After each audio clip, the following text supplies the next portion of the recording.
The conversation at 508-871-7000. We are doing the broadcast from the remote location. Jazz is running the board. Hey, Jazz, how are we doing today? I'm I'm good. I'm good. Time got away from me a little bit, but it's kind of humid out there today. Spring has sprung. Summer has come in, and I don't think we're going to see snow again, Jazz.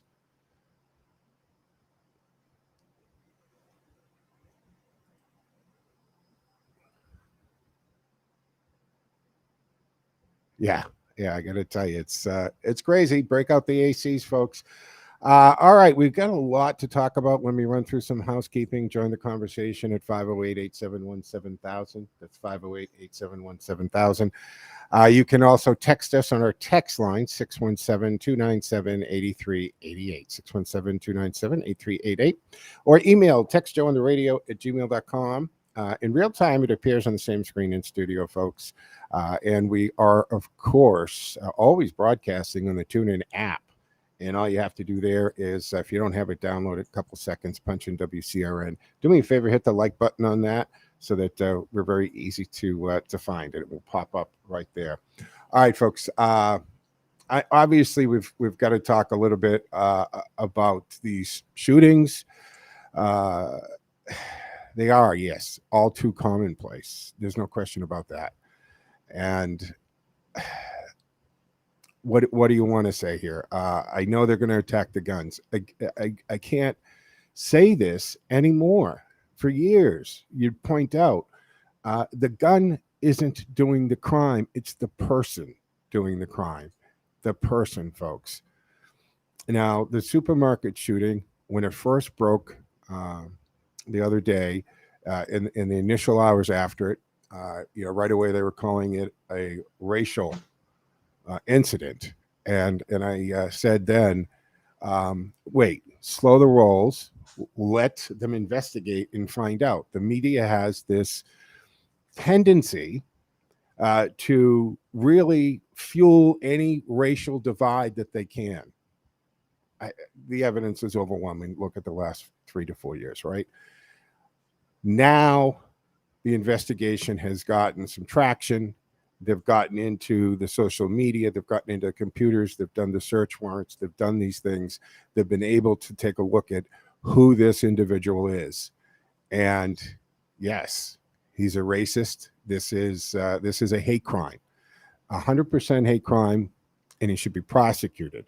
He should be prosecuted, not all white people. He has the hate in his heart. He is the demented individual, not the entire race. And we draw this just like it's as wrong to profile people of color. You don't do it. You don't do it.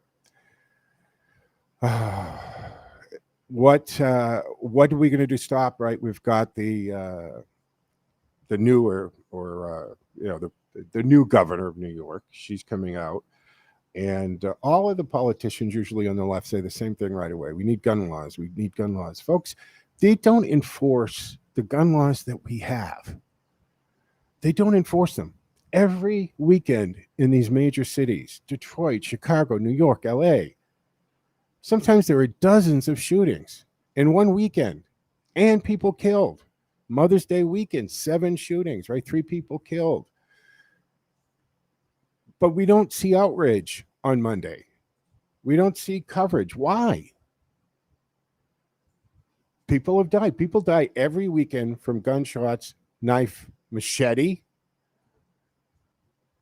There was a few weeks ago, there was a man beheaded at a gas station by a machete. And why isn't that covered? And more importantly, why don't the politicians, who are the first to come out here to go after the Second Amendment when this deranged person commits a mass shooting and racially driven, and they talk about the guns? Now, this kid, I guess I use that lightly, this man, for lack of a better term, had a problem within a year. It was 11 months ago, a threat to his school, and they checked it out. and somehow signed off on it, right? They have no record of it being a problem. They don't send them anywhere. They don't do anything like that. I don't know what that's about. But doesn't it seem that every time we have one of these tragedies committed by somebody with mental illness, clearly, and then we find out there's been red flags, there's been instances where, you know, maybe a little intervention should have taken place, and then we look back and we say, how do we miss this? Why didn't we do something about it? And some of the time, I have to tell you, folks, you have to look at the FBI because they fail in these instances quite a bit. And then not just in these shootings. Look at the complete mess they made of the sexual assaults with the Olympics and Dr. Nassar, right? Or Nassif. It seems that they are failing us, the FBI, I mean, on a regular basis. And I'm not even talking about the part where we have certain upper management, if you will, of the FBI involved with campaign tampering and election interference and creating phony documents and leaking to the press and all of that. So the justice system will have to run its course with this kid, this guy. I don't know even what to call him. And we'll have to see what happens there. But let's focus on the issue. And the issue here is him, his motivations. Right? 13 victims shot.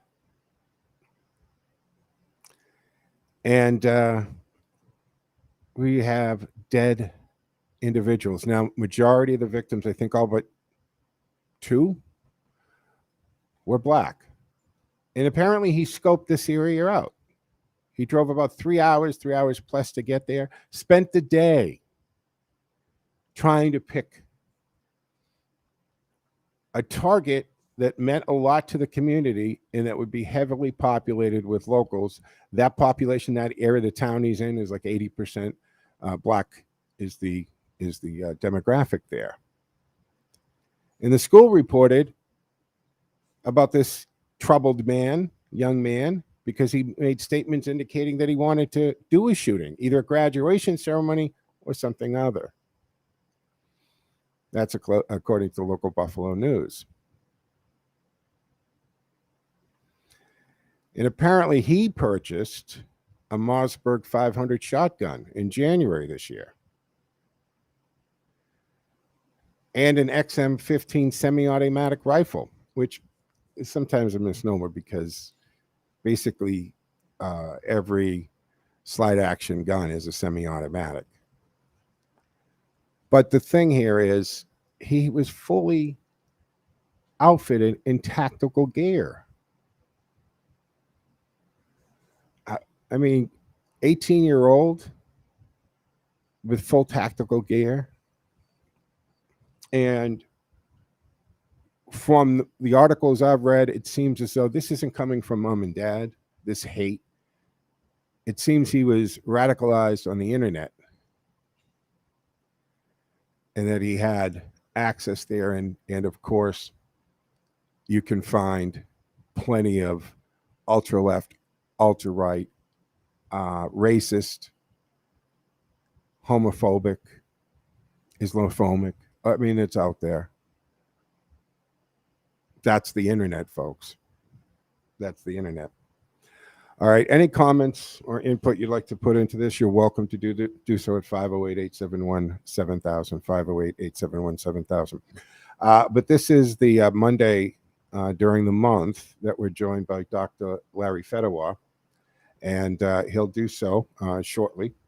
After the break, we will be joined by the good doctor, and we'll take a look at the political landscape. We'll get his comments and views. Don't forget, you can find Dr. Larry Fedorwar online at Dr. Larry Online. He has regular columns and even a Wednesday night podcast. We'll find out a little bit more about that and talk to him about that. And maybe even talk a little bit about Elon Musk, because we have this pause, if you will, in the purchase. But I love this guy, and I love what he's doing here. I think we got to take a break, Jazz. Oh, we do. Okay. All right. My clock's off. Sorry about that. All right. So we're going to take a break in a couple of minutes. But Elon Musk has kind of put a pause on the purchase because because he asked the simple question and looked into how many of these accounts are bots, right? How many are there, and what is the the makeup of it? And the thing about this is, folks, if in fact there's over 5% of the accounts are bots, the value has to be affected by this. All right, it has to be affected. Let me go to the line right away. Let's go to Mark before we have to go to the break. Hey, Mark, what's happening? Yeah, yeah.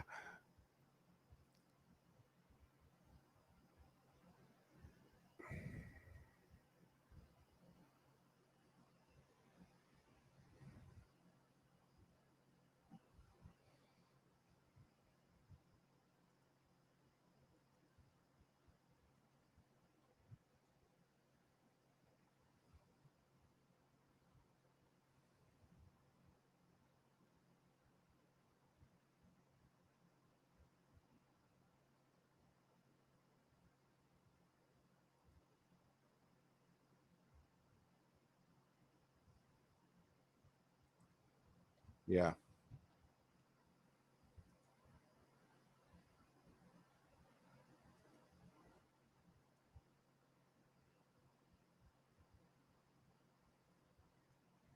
All right. Mark, hold on one second. I'm against the clock. I can't control this. We'll take a break. We'll come back on the other side and continue with Mark and Dr. Larry Fedawar.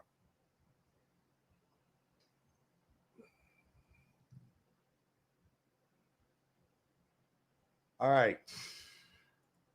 Dr. Larry, are you there? Say something again. Yes, I am. All right, cool. Can you hear me? Yeah, I can hear you. But I didn't want to throw it to you if I didn't know you were there. So we'll go into you when we come back on the other side. I'm going to finish up with Mark, and then we'll get into it. Okay. Hold on here.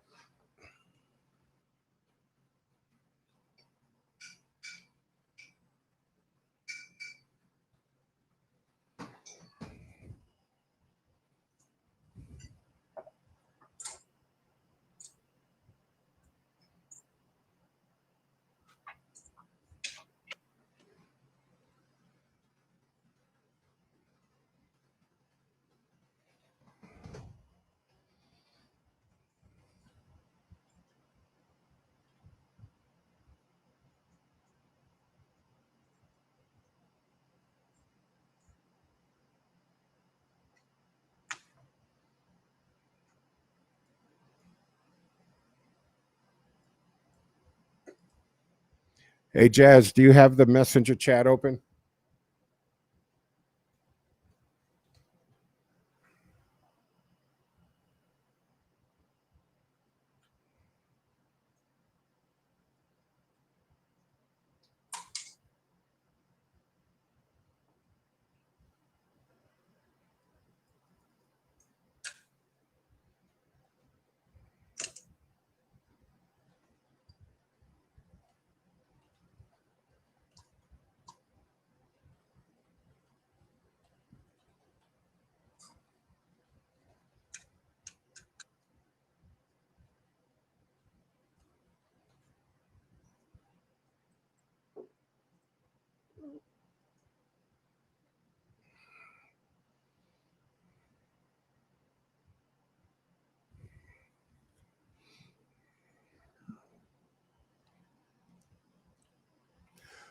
All right, folks, welcome back to the second segment of the Monday edition of the Joe Mangiacotti Show. We have Mark on the line. I'm sorry, Mark, we ran against the break. Just recap again for the listeners what your point is, and we'll take it from there. Oh, did I lose my? Oh.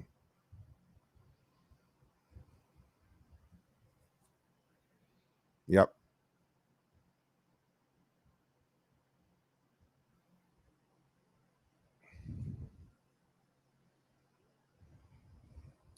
Right. Yeah.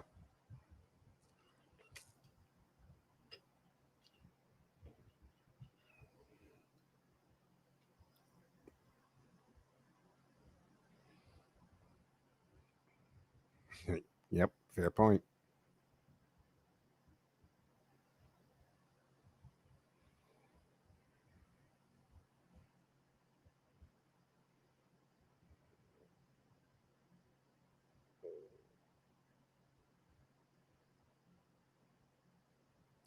Well, there you go. I see. Well, Mark, I got to tell you, I don't know why he got out too early or so early. I mean, we have this problem across the board because of bail reform, and people who perpetrate a crime are basically literally it's a revolving door. They're in, they're out, and they're out to commit another crime on the very same day they were arrested. Now, this is a case of being referred to for psychiatric evaluation. Um, Again, many times after these incidences, we go back and we find out there were many, many red flags. And why didn't we catch them? Now, I would suspect a lot of this is going to be attributed to lack of personnel, a lack of funds. You make a good point with the insurance company. What's their role in all of this? But did they drop the ball somewhere on this, Mark? I don't know the answer to this, but this case will be picked apart for quite a while. It's not going to be like the SUV into the crowd that disappeared overnight. This one, the media will harp on because it kind of fits the narrative. Thank you for the call, Mark. All right, folks, 508-871-7000. And it's time now to bring into the conversation Dr. Larry Fedor, who joins us once a month. Dr. Larry, how are you, sir? I'm just fine. Okay, great. Are you on a speakerphone, doctor? No. Okay, good. You just sound a little further away. Jazz, how's his level? Okay, great. All right, doctor. Sorry about that. Let me ask you. That's just my resonant voice. Say that. I didn't catch that, doc. Say again. I said that's just my resonant voice. Oh, it's a great radio voice. I do want to talk to you about your latest article and your posting on drlarryonline.com and your sense of what you see politically, and that's usually what we do when you're a guest. But I would like to hear your thoughts on the supermarket shooting and the church shooting, and maybe even your thoughts a little bit. And I think you heard Mark, the caller, pointing out the fact. I did not hear Mark. Oh, all right. I'm sorry. So Mark, our caller, called up to talk about the fact that the kid who did the racist, and now I think or at least I'm confident now that the police have looked into this and they see that it was racially motivated, and he's been radicalized online by hate groups and white supremacists. And he went through a lot of work and time, driving 3+ hours, scoping out this neighborhood, picking his target because it was an important business in the community, and pretty much aiming at people of color. So I think we're safe in saying this is a hate crime. And he called to say that this, there was a problem with him threatening to shoot up at school, and then the state police picked him up on an incident. They recommended a psychiatric evaluation, which he had. I don't know if it was 72-hour hold or something, and basically they signed off on it. He's and let him back out there, and then he goes on to kill several people and injure people in a mass shooting. Where do we fail in this process, doctor? I'd like to know who his father is. I think that it's very hard to institutionalize protocols and procedures that are going to take every person who's slightly or significantly deranged and somehow or other stop them from doing things like this. Um, I think that I'm in first place. There are two different, very different considerations in my mind between those two incidents. And the one is that the perpetrator was 18 years old and the other was 65 years old. I think that's a big difference. Mm. So the 18-year-old got his ideas somewhere. Where? Is this CRT? Is this a fatherless family? Is this what gave him this attitude that he is supposed to go out and kill people because that is a noble or a good thing to do? This got to be very complicated and very multi-factor. Well, Doc, according to the articles, right, it actually isn't the parents. Apparently, the parents are good folk who they work for the state government, I don't know, transportation or something.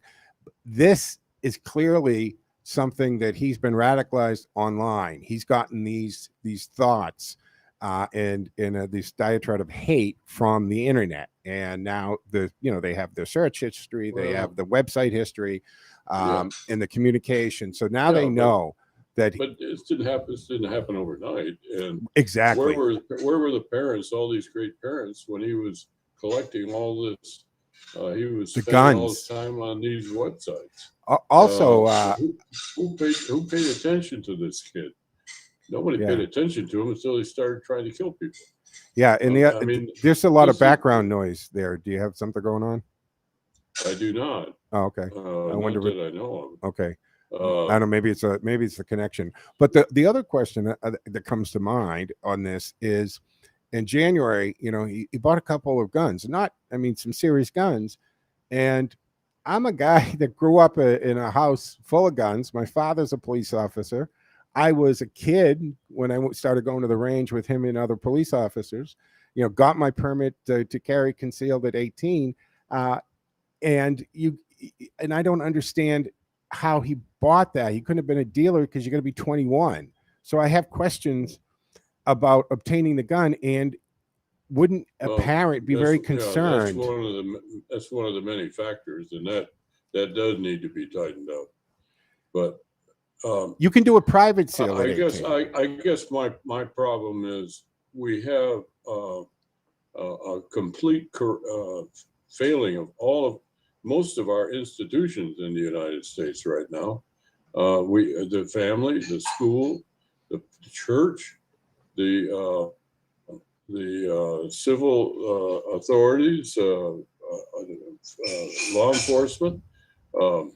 All these things are they're all under attack. We've got this is a bad thing, yes. But what about all the routine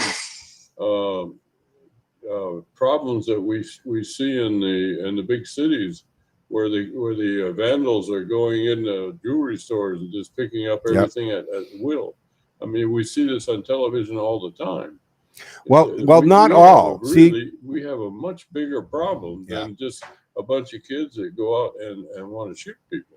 Well, and by the way, it's not just kids; it's all kinds of people. Yeah. Well, the problem there too is we're seeing it. I guess I'm taking a macro view here, and you want to do a micro view. No, because let's stay with the macro view.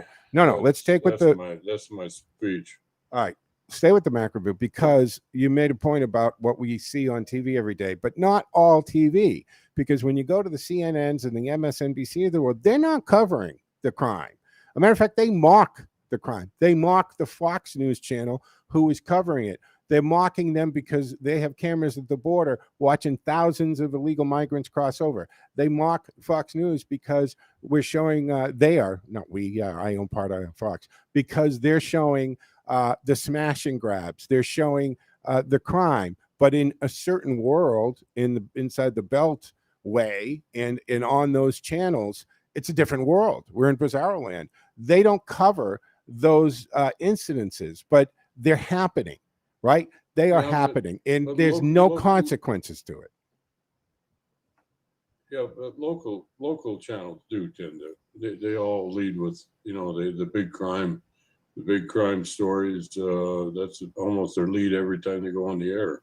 I think what you say about networks is definitely true. Yeah. So it's a But- local thing. It's not being connected. So you're in Buffalo, or you're in St. Louis, or wherever, Boston for that matter, Philadelphia, and you see the incident, but you have no idea that Mother's Day shooting, right? There's 13 shootings and 7 people killed.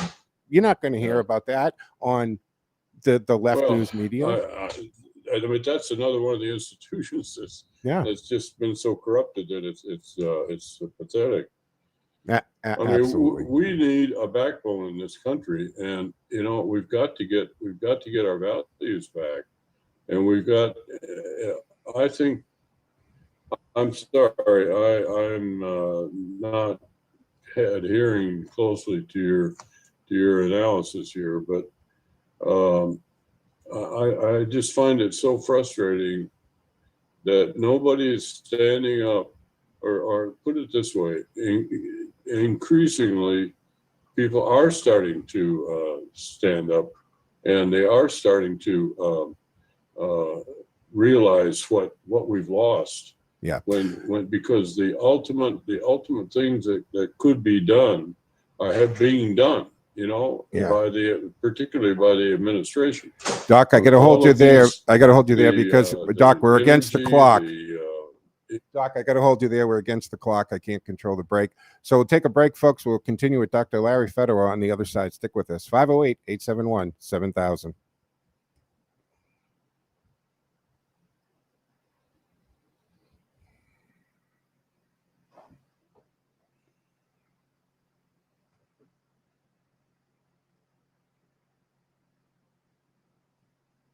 Yeah. Is that what's happening? There's a lot of background noise on your end. No, it's coming through like they're standing behind you hitting plates.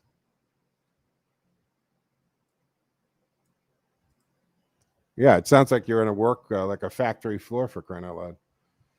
All right, we're good here. Let me check.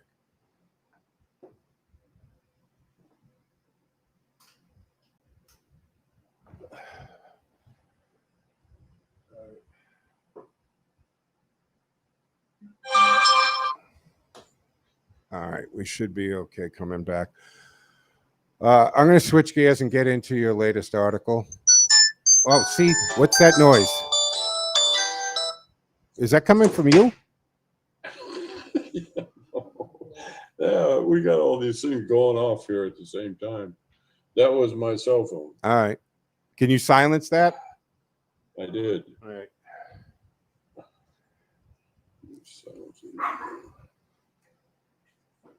No, I got Teddy barking at something. It's crazy.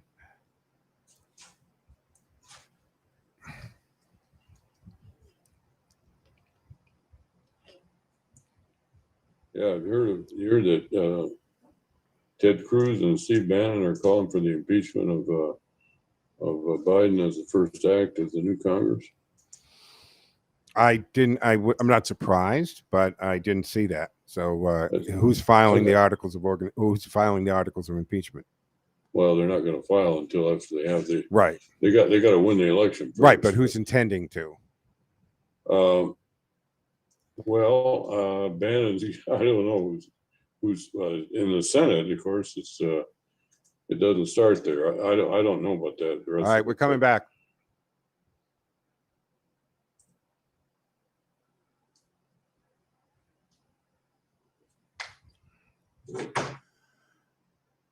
All right, folks, welcome back to the second half of the Monday edition of the Joe Mangiacotti Show here on AM 830 WCRN. Don't forget, you can join the conversation at 508-871-7000. Don't forget the text line, 617-297-8388, or email text Joe on the radio at gmail.com. Exactly what you're doing. They appear on the same screen in real time. Our guest is Dr. Larry Fedor, who joins us once a month. You can find him online at Dr. Larry Online. In his columns there, as well as you're still doing your Resistance Hour podcast Wednesday nights with Donaldson. Right. Yeah. I want to shift gears and get into basically, well, your last, I don't know if it's your last column, but the February column, Biden's tantrums leading us into a war. And then didn't you follow it up with World War III one? Yeah. Okay. So let's basically tell the listeners what your premise is on that article and why is we doing this? I think we all kind of have this pressure on us, this looming feeling of danger. And for me, I wasn't alive in the Cuban Missile Crisis, so I don't know what was going on there. But the conversation about TAC nukes, and now we're finding out that Putin allegedly or supposedly or reportedly has blood cancer. So now you have this man who's a little off center, who absolutely thinks that the Ukraine is part of Russia. He doesn't recognize their sovereignty. He wanted to bring him back into the fold, back to Mother Russia. And if he's truly in that health situation, he doesn't have much of a future anyway. And is he the type of person that will go the distance? I was more concerned upon the reports of the blood cancer than I was when I thought he was a healthy man, Doctor. I mean, that is not good news. I use the example of Adolf Hitler. If he was sitting in his bunker down below when Berlin was being overrun by the Russians from the east and the Allies from the south and west, and he committed suicide because he couldn't face that defeat. But my point was, if he knew that at the end of the Third Reich was inevitable, that if he were caught, he would be executed or sent to prison for life. And if he had a button that would start a nuclear war at his disposal, do you think that he would have hit that button instead of just committing suicide? I'm afraid he would have. Yeah, and I agree. I think we're getting very close to that with Mr. Putin. And even if he didn't have the cancer, he has no good escape route. The only escape he has out of this thing without spending the rest of his life in jail or even being executed by the World Court for crimes against humanity is if he can stay as the president of the Russian Federation. And that sounds, from what we're hearing, and of course, I have no good sources inside the Politburo in Moscow, but you don't. From what we are hearing, rumors anyway, is that that whole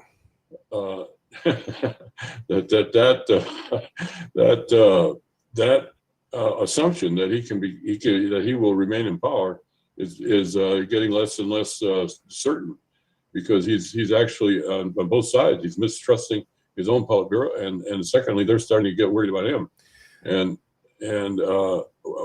we could have a megalomaniac out there who sees if he loses in Ukraine, there's no chance of him staying as the president of Russia. That will embolden all of his rivals to heap up on him, like they did on Andropov and like they did on even before him. It's not a good situation, and then to make it worse, Mr. Biden has mentioned the idea of us actually making an attack,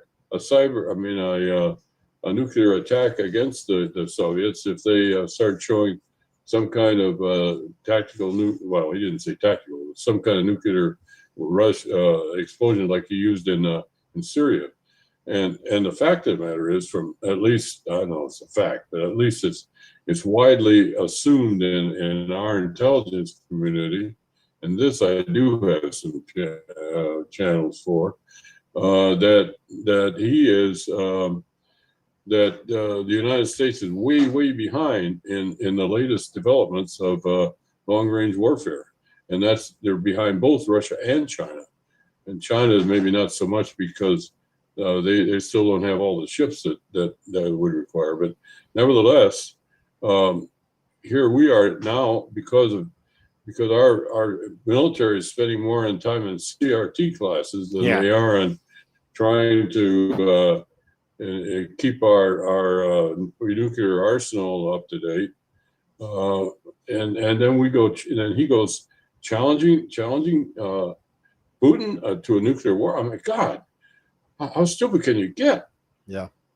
Yeah. And, so there's a couple things is right. First of all, the fact that this guy or the country is making about $1 billion a day in revenue because of the sales of oil, right? Yeah, Energy we are funding. So we're funding this war. The Russian invasion of Ukraine. Exactly, and we are funding it. And we have a president, which, in my opinion, and I'm fine with debating anybody on this, is compromised as far as it goes because his proxy, i.e., Hunter Biden, is a guy who has dinner with Putin, and they have squeezed millions of dollars out of that country. So I'm sorry, you on the left in Washington D.C., you were chasing a ghost and trying to make up a Russian collusion with Donald Trump when the whole time, as this usually happens, the accusation that's being made is exactly what they're guilty of.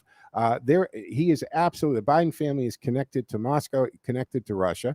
Then we have his connected to China and China as well, right? I mean, and we can go on. And I'm telling you that book on Hunter Biden's laptop book is an incredible eye-opening account and chronologically what was going on in those years leading up to Donald Trump's presidency and even after. Also, he has the issue of the soldiers. We're getting credible information that soldiers have shot themselves to get sent home and get out of there. They've gone AWOL. They're missing. The Ukrainian intelligence agency released the audio of a conversation that a soldier made back to his mom, and he's telling him, his commanding officer shot himself in the leg to get out of there. They lied to us, right? He sends to Belarus, desertions. They think they're on an exercise, and then they find out they're invading their brother Russians, right? They're like, what are we doing? This is their country. They are Russian too. What are we doing here? He's telling the mother, and the interesting thing is the mother's response is, you have to fight because you have to stop the West invading us. So Putin has convinced through propaganda that the West, in this case, it would have been in the why am I drawing a blank? Not United Nations. NATO. NATO. Thank you. NATO countries were going to invade Russia, right? And they were going to go through Ukraine, and that Ukraine is also, they have to rid Nazis, right? Nazis from Ukraine. When Zelensky's Jewish, by the way.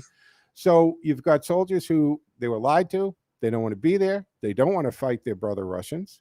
They don't understand the purpose of this. Yet he has mom back at home and the rest of the citizens of Russia thinking that there was actually a threat. So he's created the perception that they were about to be invaded by the West. And of course, to them, we're the evil empire.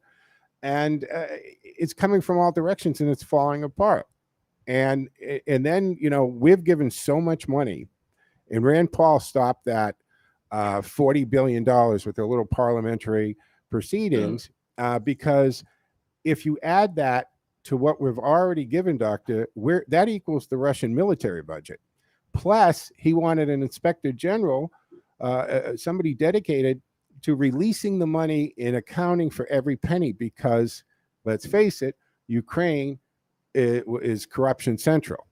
And we can get into the committee that Obama sent over there to stop corruption, but all it did is they loaded it up with nothing but his and Hillary Clinton hacks over there. And look at Hunter was making a fortune out of Ukraine, making a fortune out of Russia.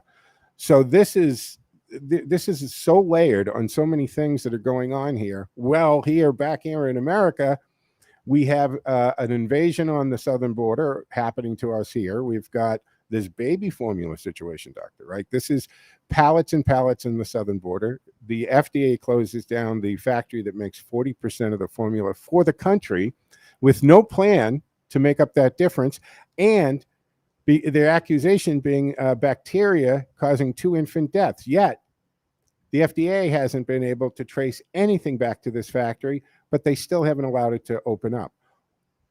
How do we get to this crazy, dangerous situation planetarily? And we got a minute to break, so you can start and finish up on the other side. Oh, I think the good doctor dropped offline. I'm sorry about that. I didn't realize that, so I don't even know how much he got from there. But what we'll do is we will. That's odd. All right, folks, let me kill that. No. Anyway, we're going to, Jazz, how far are we from the break? All right. So what we'll do is I will get the good doctor back online. And then when we come back on the other side, I'll let him answer the question that I had set up for him, which actually is a very multiple part question. And I'm sorry that it got away from me, but there were just so many things about the issues with the Ukrainian war, what's going on here in this country, and we'll take it from there. And that's probably the good doctor. Doctor, did we lose you? Yeah. All right. Well, we have you back, but we got to take a break here anyway. So actually, we can come back on the other side and continue with this. 508-871-7000. 508-871-7000 if you'd like to join the conversation. We'll take a break here on the Joe Mangiacotti Show and come back for the fourth and final segment of the Joe Mangiacotti Show on AM 830 WCRN.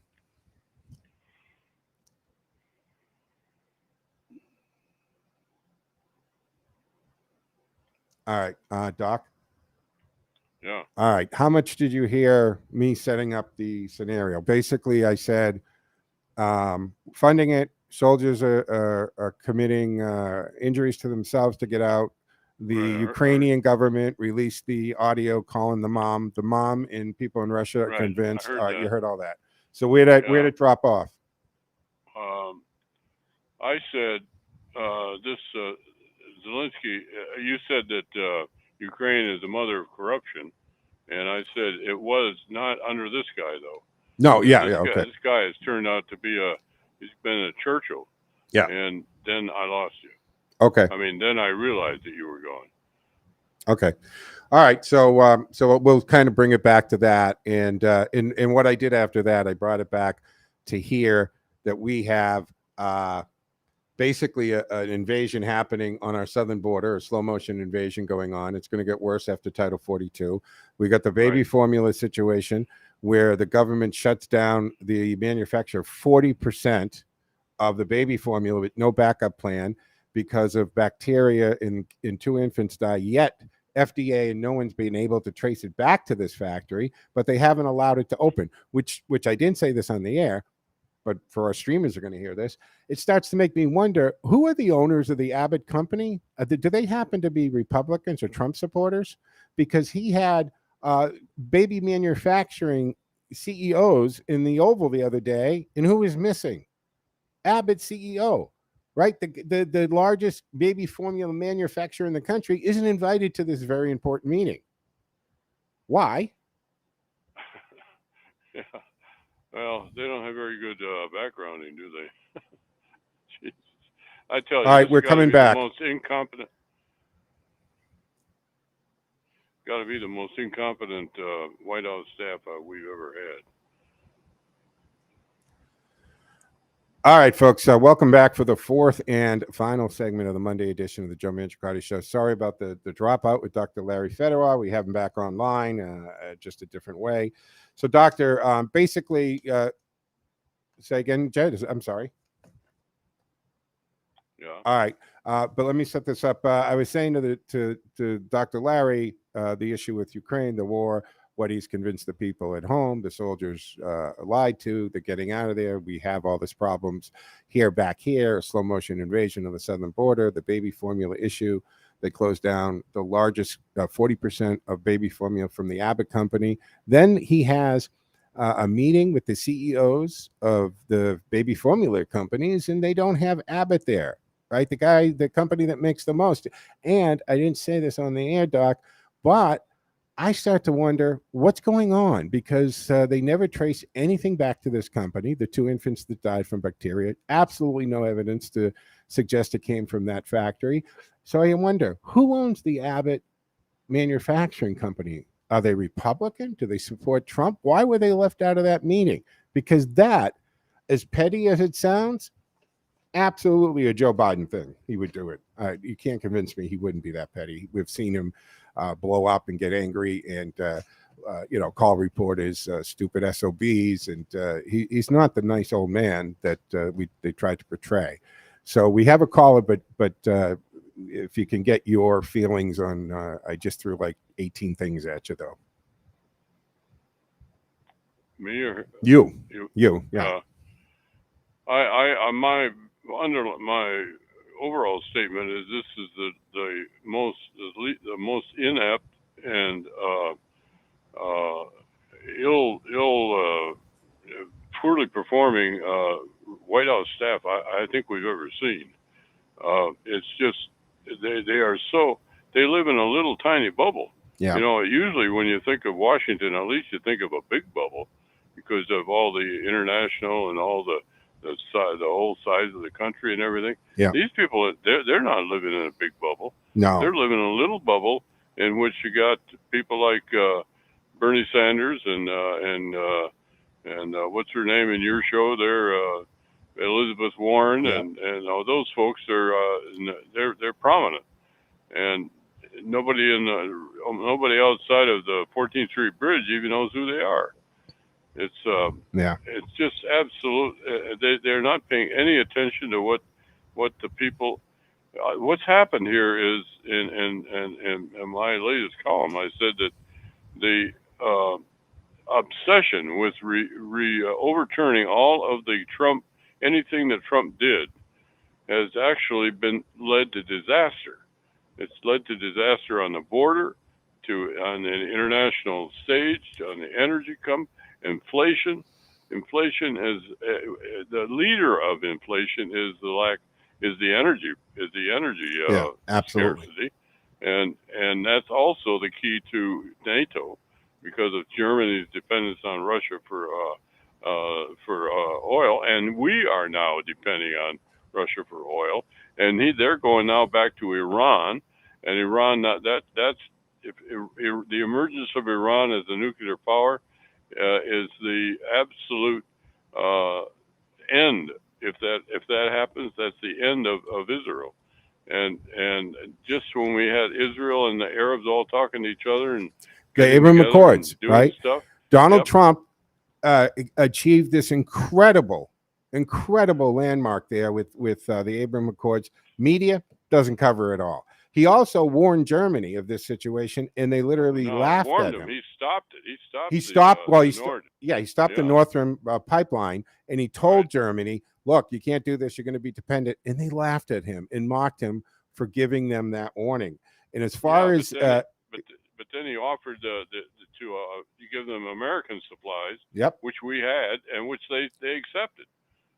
This whole thing was all set up. All Biden had to do was nothing.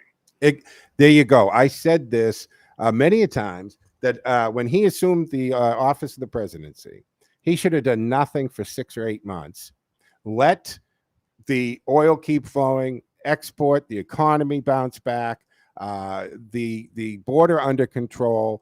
All of these things that were done by the Trump administration, if he did nothing, say for 6 to 8 months, at the end of 8 months, he could have done what they always do and said, look how great things are under my administration. Yeah. He did more damage by the actions, closing down the pipeline and so forth, than we have when we get to the Clintons and the Obamas and the Bidens talking about the small bubble. It's very incestuous, right? And all Joe Biden did is he's recycling all the same characters from the Clintons and from the Obama administration. They're littered throughout the White House administration. It's the same players all getting recycled, and they all have the same warped, bizarro view of the world and how they look at everyone who's not them. I don't care if we're using deplorables and smelly Walmart shoppers and all of that gun loving. What was Obama? They cling to their guns and their Bibles. Yeah, that's horrible, Obama. That's a horrible thing. Well, and Durham apparently is getting ready to not only indict but arrest 2 or 3 of the key Biden administration officials right now. That's the latest. Durham is starting, and that's all for what happened with the Clinton. What's her name? Hillary's. Hillary Clinton. When that's all has to do with all the stuff that happened in 2016, 17, and 18. I mean, they haven't even got to the Hunter Biden stuff. Yeah, and all things indicate that Hunter is facing indictment and a lot of problems there. I know the Sugar brother paid off the taxes and all that, but the problem here, if the media did their job, and if we didn't have big tech shut down the 4th largest circulation paper, oldest paper in the country, because of that laptop story, now we know from the polls that a great deal of Democrats and Biden voters had no idea, and a very healthy percentage would have changed the night. I'm not saying they would have voted for Trump, but they said they wouldn't have voted for Biden. And that would have, could have, and probably would have changed the 2020 election. So as far as I'm concerned, Twitter and these big tech companies should be dealing with election interference and tampering. Why not? Why not? They purposely did that. 2 weeks later, after the election, they go, "Oh, we made a mistake," and they let the paper free up, and they still wanted them to delete the tweet when they came back on. Hey, let's see if we can squeeze a call in here before you have to wrap up Monday's edition. We got Ken. Hey, Ken, you're on with Dr. Larry and myself.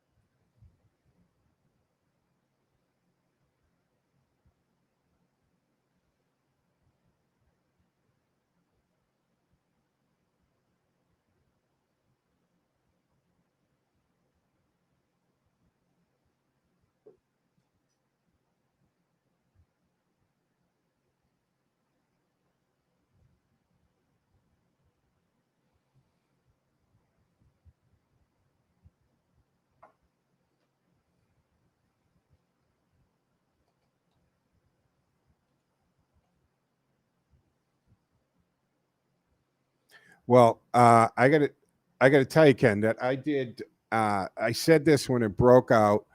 Let's not. I'm not going to accept the racist and the hate crime initially, because the media has that habit of doing that. Dr. Larry, I don't know if you agree with me, but they like to jump on anytime there's a white on black crime. They throw all kinds of labels and really kind of make leaps of what happened. And I said, let's hold back and find out. Let's let the investigation take place. Apparently, now that the police have had a chance to get into the social media, the email accounts, and see the correspondence, see what was happening, clearly these were targets. But I agree, there's more to the story. Your feelings on this particular case, Dr. Larry?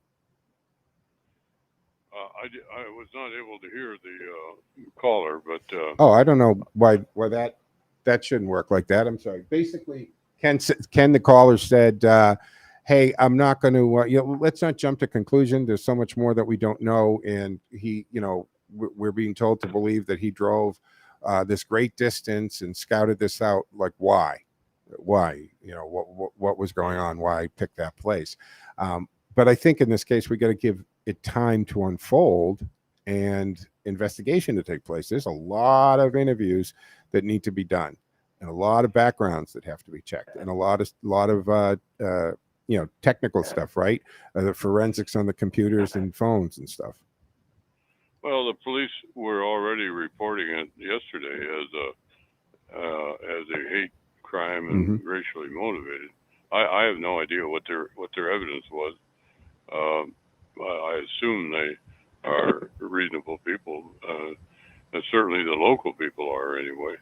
The and if it was a race, if the guy was against black people, he did not. That didn't stop him from killing white people. And so, to me, I just can't get all excited about racial. I just, there's so much talk about it and so little understanding of what it really means that it's almost moot in my estimate. I know I'm kind of out by myself on that, but I don't think that that's the key to anything. I think the key to racial, a person that is against a certain race in our day and age, I could see it back, 100 years ago, or even 50 years ago. But in our day and age, somebody that's against white people, if they're black, or Asians, if they're not, white people, if they are not, that's all. We live in a very, very homogeneous society that doesn't pay a whole lot of attention, certainly in the workplace, to race. It's only in schools. Yeah. Doc, we got to hold you there because, Doc, we got to hold you there. We got about 30 seconds and we're out of time. So people can find your columns at drlarryonline.com. And Wednesday nights, you're still doing the Resistance Hour. Yeah, which is actually usually on YouTube the next day. Okay. And in your YouTube channel under the same name, I assume. Either that or Dr. Larry. All right, folks. Thank you, Dr. Larry. Appreciate it. That's going to wrap it up, folks. We're out of time for the Monday edition. I'll be back Wednesday at 1. Enjoy the rest of your day, folks. Joe out.